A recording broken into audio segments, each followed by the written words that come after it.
Isa nga lang.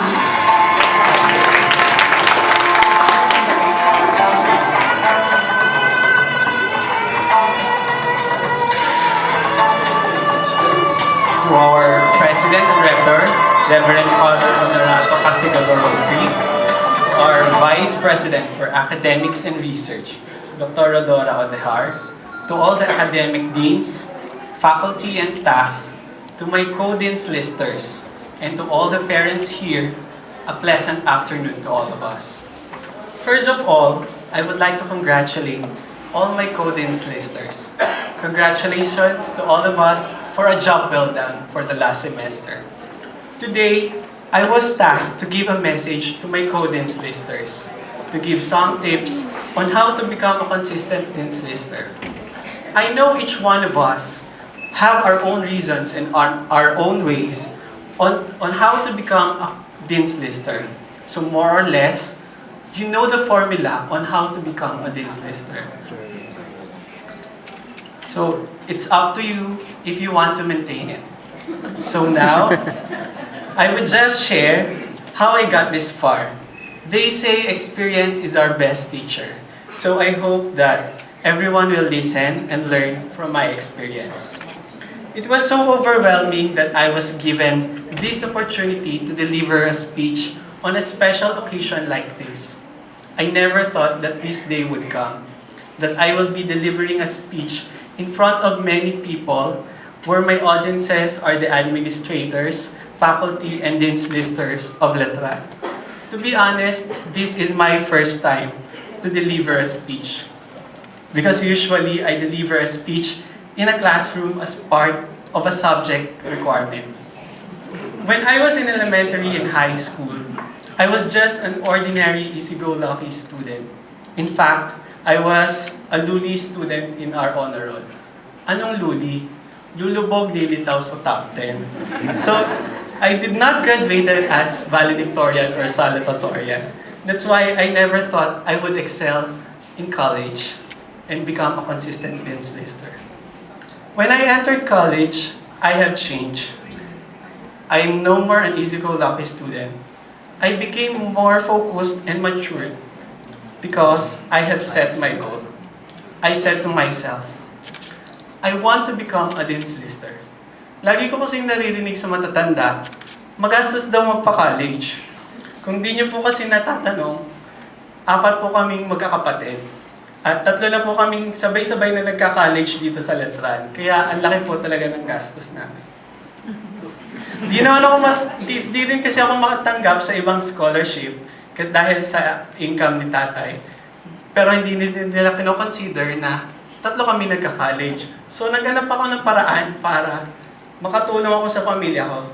At ang naisip ko nga ay ang pagiging deans lister. Nung una, tuition discount lang ang habol ko. But by the time that I became a DL, a lot of things have changed. The title deans lister made me popular not only in our class, but also in the engineering department. Actually, until now, I was not used with such kind of attention. I've been a low-profile and ordinary student ever since. Now, my classmates and other students usually call me master. And worse, they sometimes call me halimaw. Di mo nga maintindihan kung nilalait ka ba nila o pinupuri ka nila.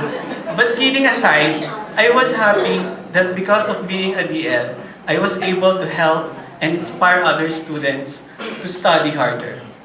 Like what a famous superhero said, great power comes great responsibility.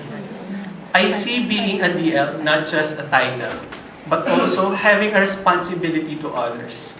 Ever since I became a deans lister, I make it my mission to help my classmates and other students who are having difficulties in their lessons. I volunteer and engage in teaching Gabay Aral of our organization. Helping others has been my way of thanking God for all the blessings that I receive. For I know that the gift of knowledge is from God. It's not mine. And I must share it to others. It's such a great feeling to help others. Ang sarap sa pakiramdam na nakakapasa yung mga kaklase mo dahil sa natulungan mo sila.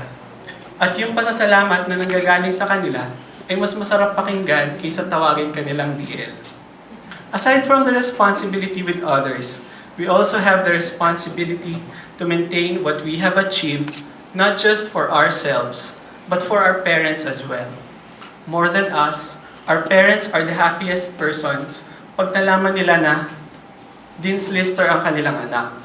I never see my parents so happy and proud of me nung naging DL ako.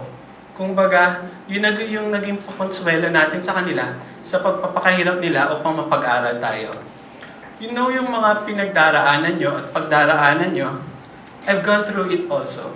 Or better say, pinagdadaanan ko pa rin siya hanggang ngayon. Kaya alam ko na mahirap talaga maging DL. Di maiwasan ang stress at pressure. Now, I would like to share you my ways on how I handle pressure and control stress. I'm not an expert about this, but these tips worked for me. Sabi ng isang COE alumni ng Letran, si Kuya Jeric Agawin, in his speech on our General Assembly, pag daw stressed ka, eat desserts. Kasi, ang kabaliktaran ng stress, yung past tense, yung may ED, ay desserts. At it worked for me. Parang ganito lang yan eh. Pag sobrang pagod ka na at feeling mo ang bitter mo na sa mundo, simply eat sweets and it will take the bitterness away. Besides, always think that there are more things to be happy for than to worry your problems. After a stressful exam week, I also see to it that I give myself a reward.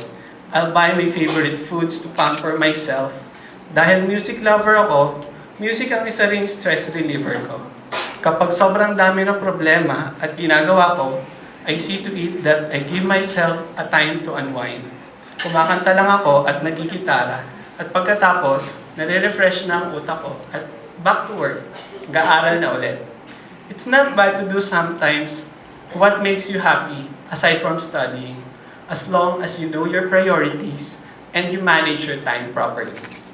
When it comes to pressure, di ko na lang ito masyadong iniintindi.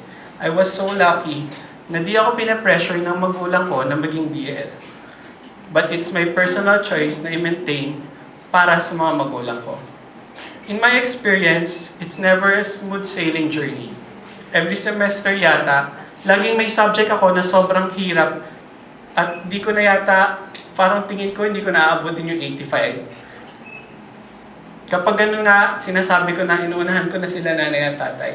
Sasabihin ko, Nay, Tay, mukhang mawawala na ako sa pagiging DL. Para hindi na sila mag-expect.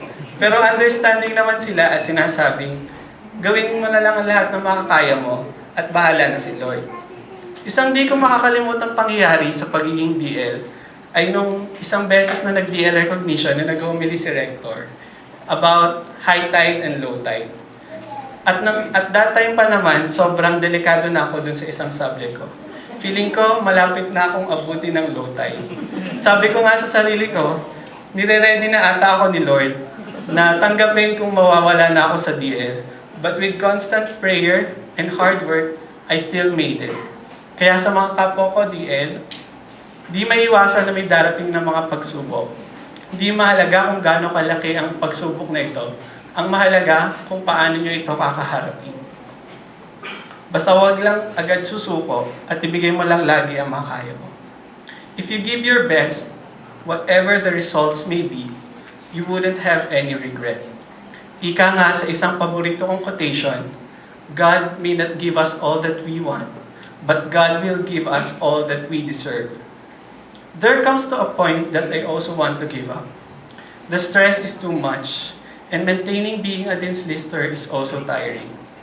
I don't know if it is also true to other department, pero kasi sa engineering, most of the students aims only for 75. After ma-compute ang grade ng prelim at midterm, my classmates would compute for their grade na kailangan nila para sa finals, para maka-75. Being the only DL in our class, my classmates are so curious about my grade. So sila na yung nagko-compute ng kailangan ko na grade para sa finals. Madalas pa nga na lumalabas, kailangan ko na lang ng 60, 50, or less than 50 para maka 75. Minsan, sumagi na sa isip ko na magpakakampante na ako kasi siguradong papasa na ako. Binibiro pa nga ako ng prof ko na wag na daw akong pumasok ng finals o wag na akong mag-exam kasi kahit bigyan niya ako ng 50, papasa na ako.